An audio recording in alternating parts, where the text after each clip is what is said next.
मित्रों नमस्कार। भारत माता की जय, वंदे मातरम, जय श्री राम। मित्रों समाचार बहुत बड़ा आ रहा है। समाचार आ रहा है महाराष्ट्र से और समाचार आ रहा है योगेंद्र यादव को लेकर के। योगेंद्र यादव को कूट दिए। कौन कूट दिए योगेंद्र यादव को? बुरी तरह कूट दिए गए योगेंद्र यादव। क्यों कूट दिए गए योगेंद्र यादव? क्या वजह है? वो व्यक्ति जो पूरे देश की राजनीति में अपने सिर्फ दिमाग का इस्तेमाल एक छलावा, एक भ्रमजाल क्रिएट करने में लगाता है, उस योगेंद्र यादव को बुरी तरीके से कूट दिया गया। मित्रों, मैं बहुत ही खुले दिल का स्पष्ट विचारधारा वाला व्यक्ति हूं और इस तरह के जो देशद्रोही हैं, अगर इनको कूट दिया जाए, अगर ये कूट जाएं, तो इस पर मुझे कोई दुख नहीं है, क्योंकि ये जो लोग हैं ये इसी लायक हैं। आप सोच रहे हैं मैंने ये फोटो यहां क्यों लगाई है? उमर खालिद है ये, दिल्ली के दंगों का आरोपी उमर खालिद। दिल्ली के दंगों में खुफिया विभाग के एक कर्मचारी की हत्या हुई, उस दिल्ली के दंगों का आरोपी उमर खालिद। दिल्ली के वो दंगे कि जब डोनाल्ड ट्रंप दिल्ली आए हुए थे, उस वक्त दंगे कराकर देश की छवि को नुकसान पहुंचाने का जो आरोपी है, ये उमर खालिद। इस उमर खालिद के सुर में सुर मिला करके जो कहते हैं कि उमर खालिद को रिहा किया जाए।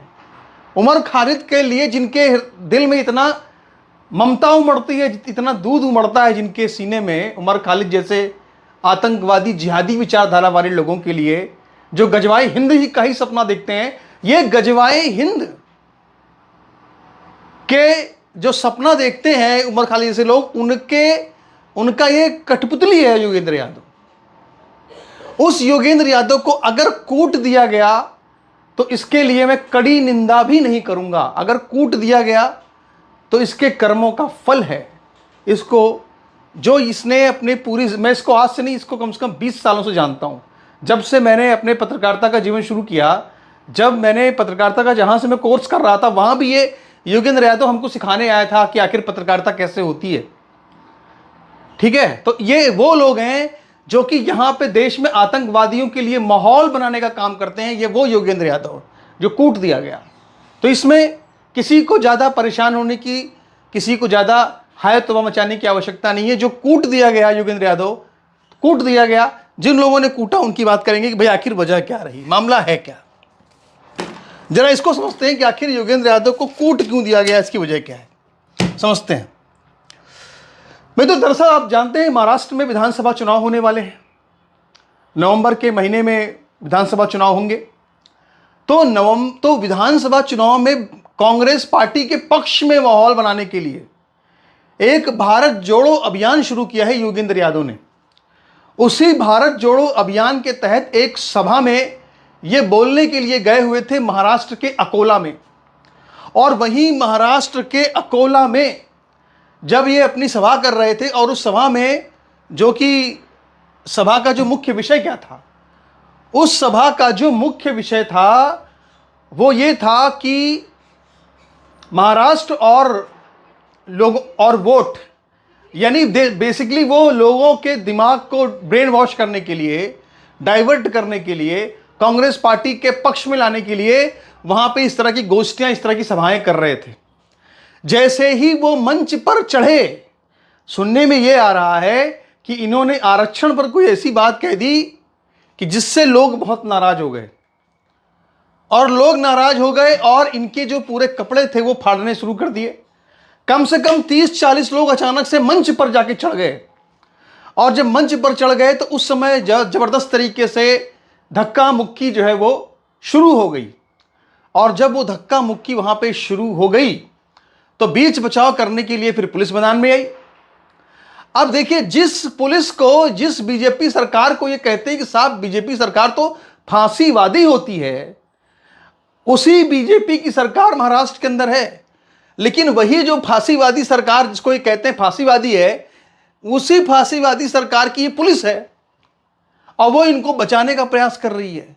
यानी जिस मोदी को ये हिटलर कहते हैं, उसी मोदी के शासित राज्य की ये पुलिस इनको बचाने का काम कर रही है। अगर चाहती तो इनको ना बचाती, ये बुरी तरीके से कूट दिए जाते, हड्डी पसली इनकी टूट जाती। लेकिन देखिए इसके बाद भी पुलिस ने इनको किस तरह से बीच बचाव करके ले आए, ये अलग की बात है। वहां पे एक वंचित बहुजन अघाड़ी है जिसे कहते हैं वीबीए, और वहीं पर ये विदर्भ में संगठन काम करता है, और उसी संगठन के तहत जो है ये पूरा कार्यक्रम हो रहा था। और उसके बाद फिर बाकायदा योगेंद्र यादव ने अपनी एक सफाई भी दी है। सफाई क्या कहें उसको, मतलब उन्होंने बताया है कि उनको किस तरह से जो है कूटा गया, उसकी पूरी उन्होंने यहाँ पे विस्तार से अपनी बताई है कि वजह हुआ क्या क्या है। देखिए लिखा हुआ है ट्वीट में कि आज अकोला में मुझ पर और भारत जोड़ो अभियान के साथियों पर जो हमला हुआ,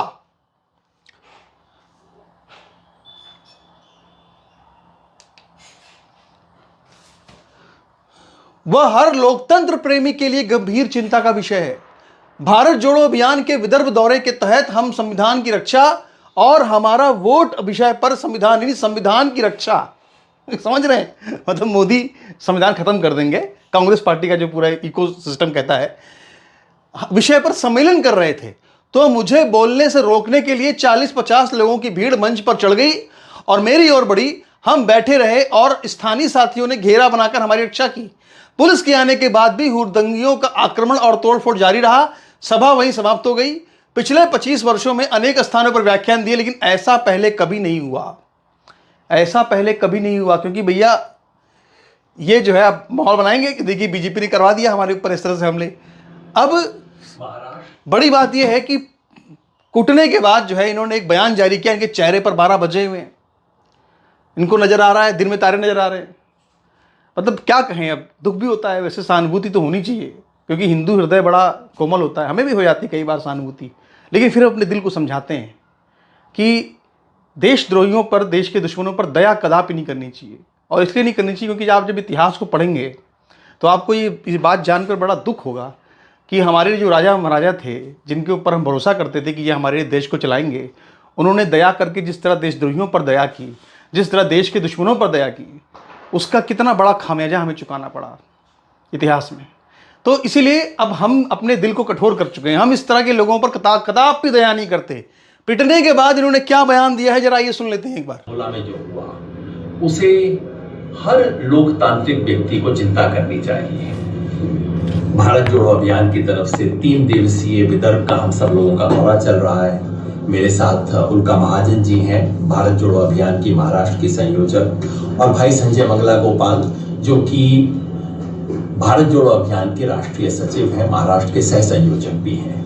हम सभी साथी अलग अलग शहरों में जाके संविधान पे खतरे के बारे में सम्मेलन कर रहे हैं। आज अकोला में महाराष्ट्र डेमोक्रेटिक फोरम के साथ मिलकर ऐसा ही एक सम्मेलन आयोजित किया, लोकतंत्र को खतरा और हमारा वोट, इस विषय पर उल्का ताई बोली, संजय भाई बोले।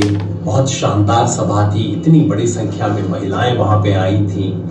और जैसे ही मेरा बोलने के लिए नाम लिया गया, एक व्यक्ति दौड़ के आया, उसने पहले माइक पकड़ा, उसके पीछे 10 लोग आए, उसके पीछे 50-60 लोग और आए, चिल्लाना और बार बार उंगली उठा के आक्रामक तरीके से चढ़ रहे थे हमारे ऊपर। हम बस बैठे रहे। एक बार मैंने कहा आप बोलने दीजिए, मैं आपके सब सवालों का जवाब दूंगा, लेकिन जाहिर है ये उनकी कोई नीयत नहीं थी। केवल और केवल हुड़दंग मचाना, हमला करना। 8-10 मिनट तक हमारे साथियों ने घेरा बना के उनको रोके रखा, लेकिन एक स्थिति आई जब लग रहा था कि पूरे 50-60 लोग हमारे ऊपर आके गिरेंगे और पीछे कोई जगह नहीं थी हमारे पास। उस वक्त पुलिस ने हमसे आग्रह किया कि हम वहां से निकलें। पुलिस हमारे को बाहर निकाल के लेके आई। हुड़दंगियों ने वहां हमारा पुलिस की गाड़ी तक पीछा किया, कुर्सियां तोड़ी, मेज तोड़ा, सब कुछ वहां पे किया। मैं पिछले 25 वर्ष में महाराष्ट्र में न जाने कितनी बार आया, न जाने कब कब कहां व्याख्यान दिए हैं। और वीडियो में आगे बढ़ने से पहले आपसे एक अनुरोध है कि ये हमारा बारकोड है, आप हमारा वीडियो देखते हैं, आप हमारी पत्रकारिता को पसंद करते हैं, तो आप जरूर हमारा सपोर्ट भी कीजिए। एक ये नंबर है 8376862585, इस पर गूगल पे भी है, फोन पे भी है, पेटीएम भी है। आप चाहें तो इस पर भी हमें सपोर्ट कर सकते हैं। इस पर व्हाट्सएप भी है, आप चाहें तो अपनी रसीद, ये रिसिप्ट, इस पर आप व्हाट्सएप भी हमें कर सकते हैं। यहां पर तो देखिए आपने देख लिया कि योगेंद्र यादव के साथ क्या हुआ, लेकिन एक और जो भीम मीम की दोस्ती के बड़े बड़े बड़े पुल जो बांधते हैं जिनका नाम है योगेंद्र यादव, उनके साथ क्या हो गया ये देखिए। माफ कीजिएगा, चंद्रशेखर रावण।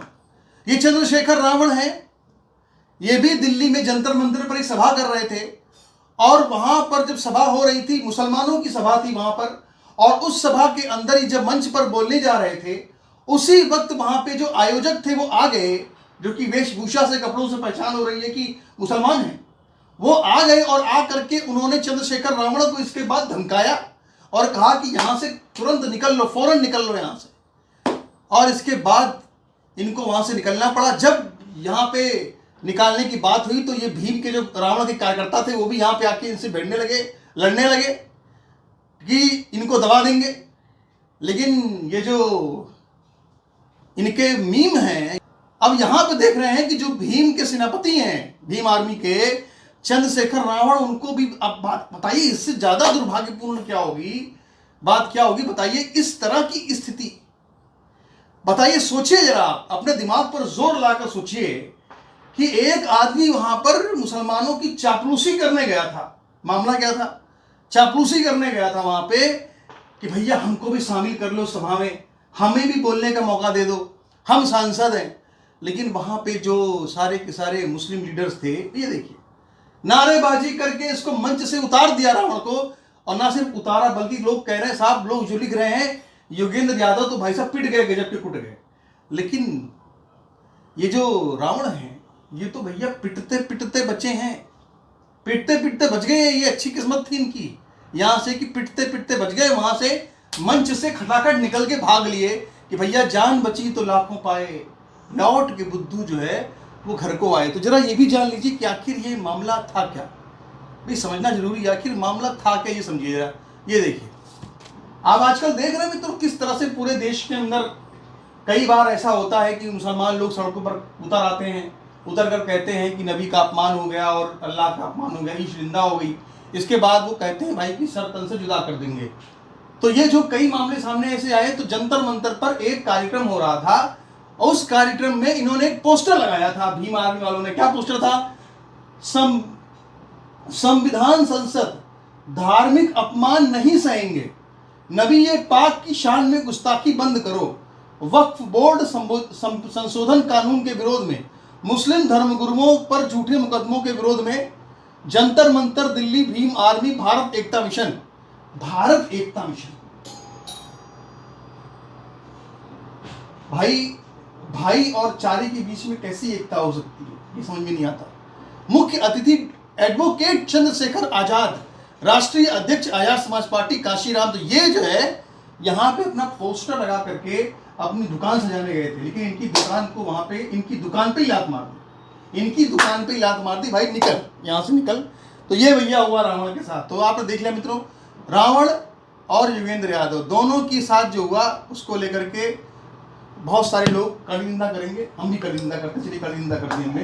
तो आपके इस पर क्या विचार है मित्रों, और आप जरूर अपने विचार रखिएगा। नमस्कार, धन्यवाद। और वीडियो में आगे बढ़ने से पहले आपसे एक अनुरोध है कि ये हमारा बारकोड है, आप हमारा वीडियो देखते हैं, आप हमारी पत्रकारिता को पसंद करते हैं, तो आप जरूर हमारा सपोर्ट भी कीजिए। एक ये नंबर है 8376862585, इस पर गूगल पे भी है, फोन पे भी है, पेटीएम भी है, आप चाहें तो इस पर भी हमें सपोर्ट कर सकते हैं। इस पर व्हाट्सएप भी है, आप चाहें तो अपनी रसीद, ये रिसिप्ट, इस पर आप व्हाट्सएप भी हमें कर सकते हैं।